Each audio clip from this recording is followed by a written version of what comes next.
What if the entire message of every miracle, every parable, every late-night conversation Jesus ever had came down to just one thing, one clear, powerful instruction, something so simple we could all remember it, yet so deep it could flip the world upside down if we actually lived it. He did say it, and the wild part, most of us miss it, not because it's hidden, but because it's too familiar, and win debates just love each other, and not the easy kind of love, not the convenient, surface-level stuff that shows up when it's comfortable or when people agree with us. He meant the gritty kind, the kind that chooses kindness in traffic, the kind that listens instead of judging. He said, "Love like I've loved you," not because people deserved it, but because love chooses people anyway. Because he knew how quickly we'd make faith a performance instead of a relationship. When was the last time you were loved when you least deserved it? Really think. Maybe it was a parent who didn't give up on you during your worst season, a friend who sat with you in silence instead of offering, a stranger who helped when they had nothing to gain. That's the kind of love Jesus meant, the kind that rewires something in you. It was about loving in small, holy ways, daily, quietly. You just need a heart willing to be soft in a hard world, a heart that remembers.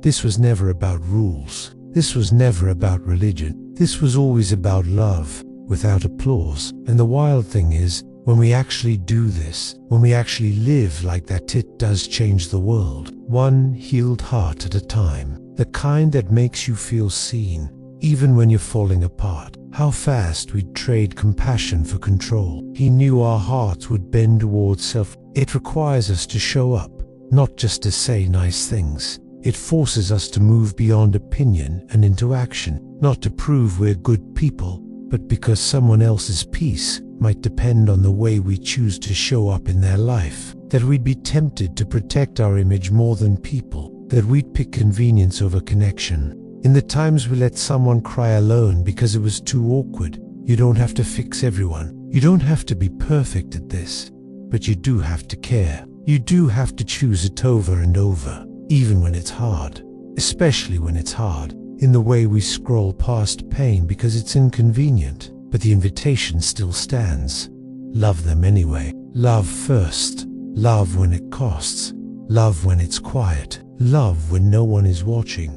Because that's what Jesus did for you. The kind that forgives when there's no apology. The kind that loves like he did without conditions. We hear it so often, it becomes background noise. But what if it was never meant to be background? They feel it in the way you forgive your dad even when he never says sorry. In the way you check on your coworker without needing anything in return. In the way you stay when your friend is grieving and there's nothing to say. That's it. That's the sermon. That's the movement.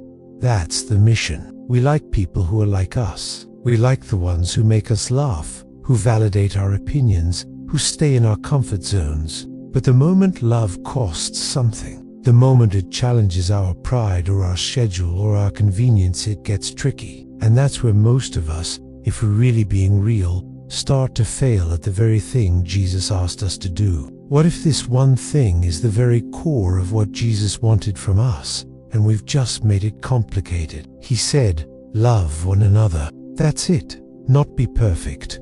Not memorize every rule. Not build platforms, but if we're honest, most of us are better at liking than loving. You've seen it. Maybe you've lived it. That moment when someone unfriends you, not because you hurt them, but because you didn't echo their exact thoughts. That moment when church people talk about grace, but show none of it when you actually fall. That moment when someone says, I'm here for you, but disappears when your struggle becomes too messy. We've all experienced love that was offered with fine print. Love that felt like a contract instead of a promise. And maybe that's why Jesus didn't say admire me or quote me or defend me as his last request. But love isn't safe. Not the kind Jesus modeled. It got him misunderstood, betrayed, nailed to a cross, and he still did it. Think about it. And it's also the kind of love that scares us by, because it demands something real.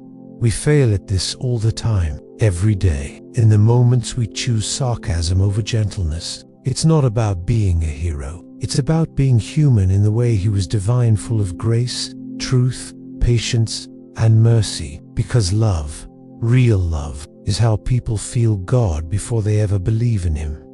What Jesus really asked of us was never about building big things. You don't need a platform to do it. You don't need a mic or a ministry title or a perfectly curated life. And now it's your turn.